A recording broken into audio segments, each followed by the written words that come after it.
ऐसे में तो फादर ब्रदर या हस्बैंड से रिलेशन कभी फ्रेंड नहीं हो पाते होंगे। वो तो बॉस के पोजीशन पर बैठे हैं। हाँ, आप यदि परिवार के मुखिया को बॉस कह रहे हो तो कह सकते हो। हम पले बड़े ही ऐसे हैं। आपका बॉस छुट्टी अलाउड कर देता है या फिर आपके किसी आइडिया को अप्लाई कर दे तो आप खुश हो जाते हो ना। जब वो मना कर देते हैं तो दुखी हो जाते हैं, लेकिन उनसे बहस नहीं करते ना। पूरी उम्र ऑफिस में इस तरह निकाल देते हैं। आप ऑफिस में बॉस के साथ नहीं बल्कि अपने कलीग्स के साथ मजे करते हो। हमारे यहाँ औरतें मर्दों से अलग आपस में ही खूब हंसी मजाक, बाजार, पूजा भजन में मुलाकात करती हैं। मतलब माँ बेटी, चाची, दादी, मौसियाँ, बहनें घर में महफिल सजाती हैं जब घर के मर्द बाहर हो। जैसे ही मर्द वापस आते हैं फिर तमीज से पेश आने लगती हैं। मुझे हमेशा लगता है काश बाबा केवल मुझे मेरे मन की पढ़ाई करने देते। असल में उन्हें डर है कि मैं अपने पैरों पर खड़ी हो गई तो कहीं खुद की पसंद से शादी न कर लूं। आशीष फीका हंसा। वो जानते हैं कि कमजोर रखकर ही कंट्रोल में रखा जा सकता है। हस्बैंड पर डिपेंडेंट रखने पर वो उसे छोड़ नहीं सकती, चाहे कितना भी बुरा रिश्ता हो।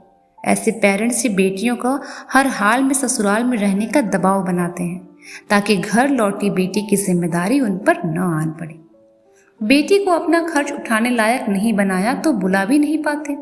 लड़कियां यदि फाइनेंशियली इंडिपेंडेंट हो गई तो गलत बात को अपोज कर सकती हैं। ऐसे पेरेंट्स डरा कर पाले हुए बच्चों को संस्कारी कहते हैं। आशीष को इस गुलाबी रिश्ते का भविष्य शून्य दिखाई दे रहा था। इतनी दूर आकर ठगा जाने के बाद उपजी विचार शून्यता से उबरने के लिए निचला होठ चबाता टेबल पर रखा गिलास घुमाने लगा। वसुधा फिर बोली, ब्राह्मणों में बेटियों की शादी में बाप खेत बेचता है, बैंक की एफडी तोड़वाता है, भाई ऑफिस से लोन लेता है, माँ अपनी शादी के चढ़ावे के गहने गलवाकर बेटी के लिए नए डिजाइन के गहने बनवाती है। अब जब एक शादी में इतना हैवी इन्वेस्टमेंट हुआ हो तो लड़की खुद डरती है कि घर वापस कैसे जाऊं।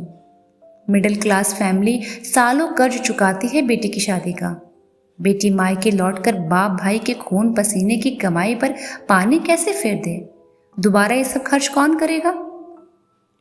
आप लोगों में दहेज नहीं चलता, इसलिए डिवोर्स केस हमसे तो ज्यादा ही होते होंगे। हमारे यहाँ शादी मतलब परमानेंट सेटलमेंट। शादी के बाद बेटी को बहुत मुश्किल हो रही है तो माँ बाप दुखी जरूर होंगे, मगर लड़की को वापस नहीं बुलाएंगे। लगे तो लड़के वालों को थोड़ा दान दक्षिणा और दे देंगे ताकि बेटी परेशान न हो। हमारे यहाँ बेटी का किसी लड़के से प्रेम करना माँ बाप की पीठ पर खंजर भोंकना है। जिस थाली में खाया है उसी में छेद करना है। अफेयर रखने का मतलब पेरेंट्स के लिए थैंकलेस हो जाना। आशीष व्यंग से मुस्कुराया। जब तुम्हारे परिवार में लाइफ पार्टनर पेरेंट्स डिसाइड करते हैं तो तुम्हारी सहेलियां कौन होंगी ये भी उन्हें डिसाइड करना चाहिए। स्कूल में कौन तुम्हारी बेंच पर बैठेगा, तुम किसके साथ बैडमिंटन खेलोगी, हॉस्टल में कौन तुम्हारी रूममेट होगी, ये सब भी उन्हें तय करना चाहिए। प्रेम प्रस्ताव रखे बिना ही वसुधा और आशीष एक दूसरे को सब कुछ समझा रहे थे, मगर इशारों में। दोनों के बीच पर्दा तो था मगर पारदर्शी। विभाजन की दीवार तो थी लेकिन कांच की। अलगाव भी था और सब कुछ नजर भी आ रहा था। प्रेम था मगर उसे अपनाया नहीं जा रहा था, स्वीकारा नहीं जा रहा था। समर्पण भी था, मजबूरी भी थी। इस धरती पर कितने इंसान अपने मन का जीवन जी पाते हैं। दुनिया के खींची लकीरों के दायरे में भीतर घुट घुट कर जीना तो मरने से ज्यादा बदतर है। क्या मन का जीवन जीने के लिए इस दुनिया को दुत्कारा नहीं जा सकता? अचानक वसुधा ने बेंच पर बैठे बैठे ही शेड से बाहर हाथ निकाला। चलो ना बाहर वाले गार्डन तक टहल कर आए। आशीष खड़ा तो हो गया मगर गार्डन की तरफ देखते हुए कहा, वसुधा वहां गार्डन में सिर्फ कीचड़ दिख रही है। तुम कहो तो सामने वाले रेस्टोरेंट में एक कॉफी पी लें। वसुधा बेंच से उठी और मंदिर के लंबे चौड़े प्रांगण में चारों तरफ बने छोटे छोटे देवालयों से सामने शीश झुकाकर वो मांगने लगी जो इन सारे भगवानों की पहुंच से बाहर था। आशीष को भुवनेश्वर का लिंगराज मंदिर याद आया, जहां वसुधा से पहली मुलाकात के बाद वो सिर्फ इसलिए गया था कि यही वह जगह है जहां वसुधा दादी के साथ आई थी। उस वक्त वो मंदिर में घूम घूम कर देख रहा था कि ट्रेन में मिली वो लड़की कहाँ पर बैठी होगी। लेकिन आशीष को आज खुद का इतना लंबा सफर करके यहाँ आना, महीनों का रत जगह वसुधा की बेरुखी के आगे बेमानी बेमतलब फिजूल लग रहा था। वसुधा की निष्ठुरता से उसे खींच होने लगी और खुद पर दया आ रही थी। मॉरिशस से आते समय की उत्कंठा, खुशी, उत्साह अब निराशा में डूबने लगा। जैसे एक जहाज लावा लश्कर के साथ बंदरगाह से रवाना हुआ और साहिल पर पहुंचने से पहले बीच दरिया में डूब गया। वसुधा की अबेद खामोशी से सब कुछ बेनतीजा होकर बीच में ही छूट गया। भुवनेश्वर और अकोला के स्टेशन पर उदास जाती वसुधा, कल उससे मिलने कॉलेज से दौड़ती बाहर निकली वसुधा और कोई थी। आज वो साथ चल रही है, वो अपना डिसीजन लेकर आई है और उसका डिसीजन खिलाफ है। दोनों फुटपाथ पर साथ साथ चल रहे थे, मगर मन से कोसों दूर, उतने ही दूर जितने वर्धा और शिलोंग। सड़क के किनारे छोटे छोटे पानी के डबरों पर अब तब पड़ती बरसात की बूंदें चक्र सा घेरा बना रही थी। दो मुसाफिर इस सफर की अंतिम कुछ घड़ियों को आखिरी सांस तक लंबा करने की जुगत में चुप चल रहे थे। वसुधा ने रेस्टोरेंट में कोने वाली बेंच ली। आशीष, मेरे पास अब केवल 1 घंटा बचा है। यहाँ से हॉस्टल पहुँचने में ही मुझे आधा घंटा लग जाएगा। आपकी ट्रेन कल 6 बजे की है ना? आशीष ने टेबल पर रखे पेपर नैपकिन के बंडल को सीधा उल्टा करते हुए कहा, बहुत बेचारगी से गुजारिश की। वसुधा, लेटर जरूर लिखना, मैं वेट करूंगा। मेरी मम्मी किसी हाल में लेटर नहीं खोलती। वसुधा टेबल पर अंग्रेजी के नंबर 8 की काल्पनिक आकृति उंगलियों से बनाती चुप रही। आशीष के पास बताने को कुछ भी नहीं था, मगर वसुधा लगातार उसे सुनना चाह रही थी ताकि ताउम्र याद रखने आशीष की ज्यादा से ज्यादा बातें रहे। आशीष वसुधा को लगातार सुनना चाहता था, क्योंकि बोलते समय वो उसकी आंखों में देखती है और उसकी पनीली आंखों से वो ज्यादा सच बोलती है। दोनों का बात करने का मन मर गया, मगर सुनने की चाह जीवित रही। वसुधा आशीष की हर इच्छा को समझ रही थी और आशीष चुपचाप वसुधा की आंखों की लाचारी, हताशा और उदासी सुन रहा था। आशीष ने अचानक ही पूछा, तुम्हारे हॉस्टल लौटने का टाइम हो रहा है ना? हाँ। कॉफी खत्म करके दोनों रेस्टोरेंट के बाहर निकल गए। वसुधा जानती है कि यह अंतिम मुलाकात है, क्योंकि अब वो ये तय कर रही है कि ये तो निश्चित अंतिम है। वर्धा लौटते ही सब खत्म। वसुधा सामने से निकलते ऑटो को इशारे से रोक ही रही थी कि आशीष ने जैसे कोई आखिरी इच्छा जाहिर की, थोड़ी दूर तक साथ चले फिर ऑटो कर लेना। बारिश से धुली काली सड़क के किनारे बने फुटपाथ पर दोनों चुपचाप चल रहे थे। लाल पत्थरों वाला फुटपाथ बारिश के बाद झड़े गीले पत्तों से भर गया था। टहनियों से पानी अभी भी टपक रहा था। दोनों के बीच की खामोशी मातम पुरशी करने आए लोगों से थी, जहां कहने सुनने को कुछ नहीं, पचाने समेटने की गुंजाइश खत्म। बस सत्य को स्वीकार लिया जाता है। आशीष की आंखों में याचना की बेचैनी थी, वसुधा की आंखों में मजबूरी। आती जाती गाड़ियों की हेडलाइट गीली सड़क पर थरथराती पीली लकीरें बन रही थी। बरसात की ठंडक और पेड़ों की खुशबू में लिपटे दो दिल कितने उदास चल रहे हैं, ये बात सड़क पर आते जाते लोगों को नहीं मालूम। स्ट्रीट लाइट की रोशनी के घेरे में दिख रहा था कि फुहार अभी भी झल रही है। जाने क्या सोचकर आशीष ने सामने से आते ऑटो को हाथ के इशारे से रोका। ऑटो ने जरा आगे जाकर एक यू टर्न लिया और पानी उछालता फुटपाथ से चिपक कर खड़ा हो गया। आशीष ने वसुधा का हाथ कुछ सेकंड्स के लिए अपनी हथेलियों के बीच हल्के से दबाकर छोड़ दिया और फिर अपना हाथ चूम लिया। ऑटो में बैठने के बाद वसुधा ने जिस तरह से देखा, उन आंखों का विषाद आशीष को आजीवन भर के लिए अवसाद से भरने को पर्याप्त था। ऑटो एक झटके के साथ बढ़ गया। ऑटो वाला सामने लगे आईने में वसुधा को रास्ते भर आंसू पोंछते देख रहा था। हॉस्टल के बाहर वसुधा ने उतरकर पैसे दिए और मेन गेट से होते हुए कश्यप मैडम के रूम में रख रजिस्टर में एंट्री का साइन कर भीतर चली गई।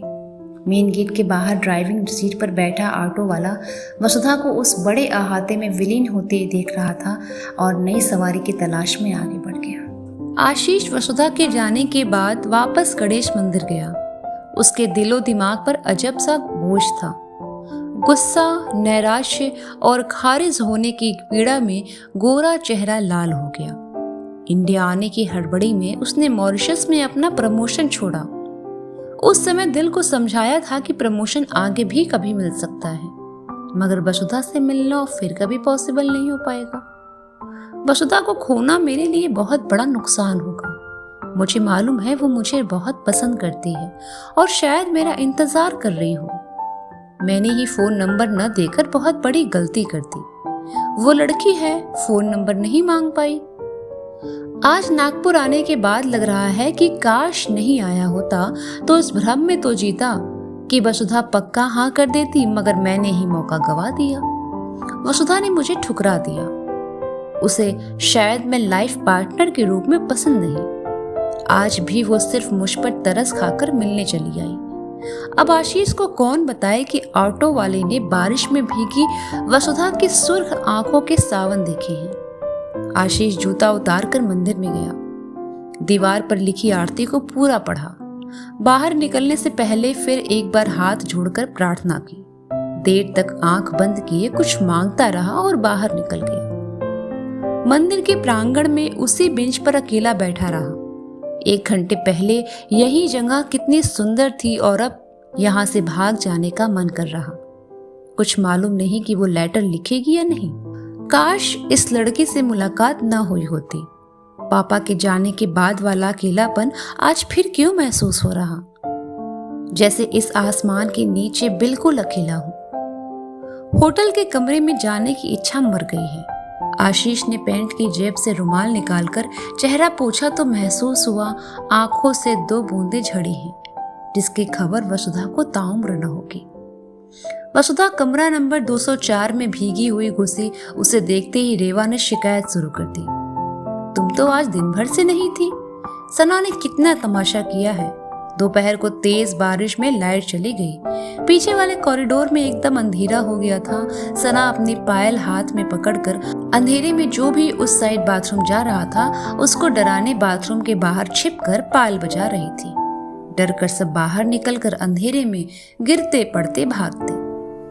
कोई नहीं जान पाया कि सना है। 2 घंटे यही छुन छुन तमाशा कर रही थी। पद्मजा के दरवाजे के सामने गुमनाम है कोई, बदनाम है कोई गाकर भाग गई। सब बोल रहे थे कि बाथरूम वाली गली में पायल की आवाज आ रही है, तो खुद भी डरने की एक्टिंग करने लगी। पूनम भी सना के साथ रहकर बिगड़ गई है। सना 307 नंबर वाली आरती के पास से सफेद चादर मांग कर लाई और किसी से सफेद कुर्ती मांग कर पहन ली। अपने पूरे चेहरे को टेल्कम पाउडर से सफेद कर लिया और पीछे वाले कॉरिडोर में चादर ओढ़कर बैठ गई। हर्षिता दीदी जैसे ही कॉरिडोर में गई, सना चादर लेकर ई करके सामने आ गई।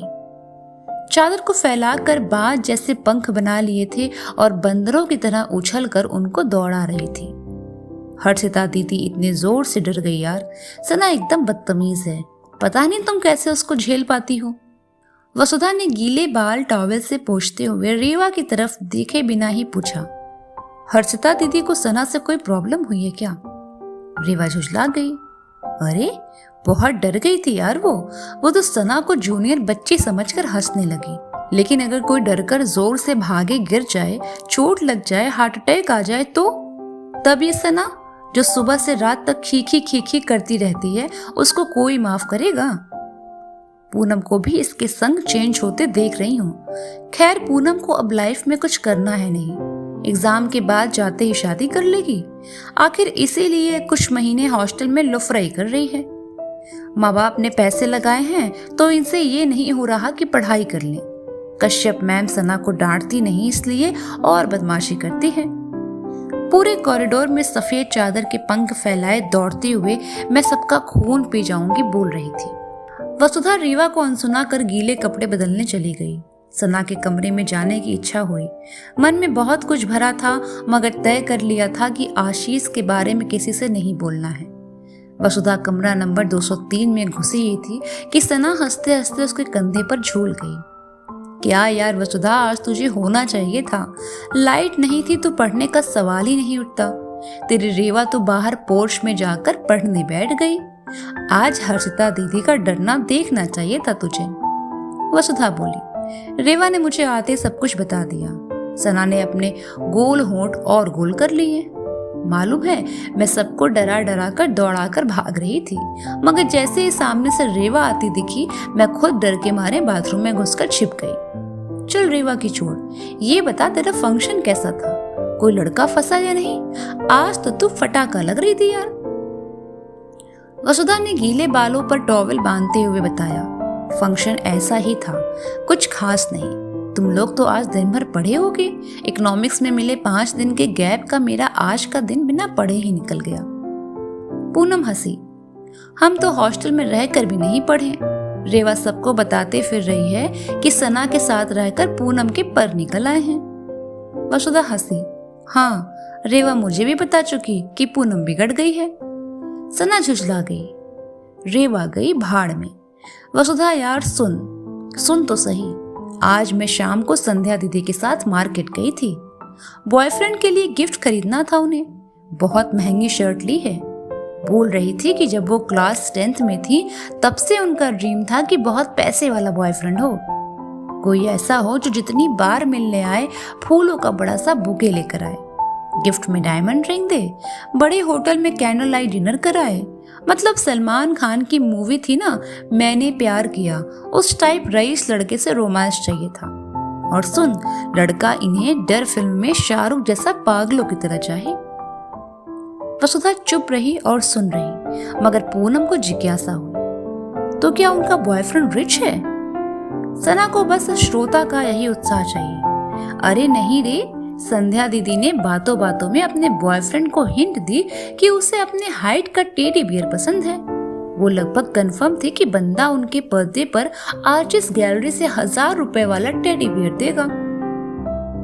लाया तो वो टेडी बियर ही, मगर वो जो हाईवे के किनारे मिलते हैं ना, वो 100 रुपए वाला। दीदी का मन बुझ गया। अब ये बॉयफ्रेंड को महंगी शर्ट गिफ्ट करके बेसिकली अपना स्टैंडर्ड दिखाना चाह रही है। अपने हॉस्टल में बहुत लड़कियां हैं यार जो लड़कों को लूटती रहती हैं। पूनम ने मुंह बिचकाया, जाने कौन किसको लूट रहा है। तो दोस्तों, ये था उपन्यास फिर मिलोगी की आज का हिस्सा। मैं वैष्णवी मिलती हूँ आपसे अगले एपिसोड में। तब तक जुड़े रहिए और महसूस कीजिए इस अद्भुत कहानी की हर धड़कन को।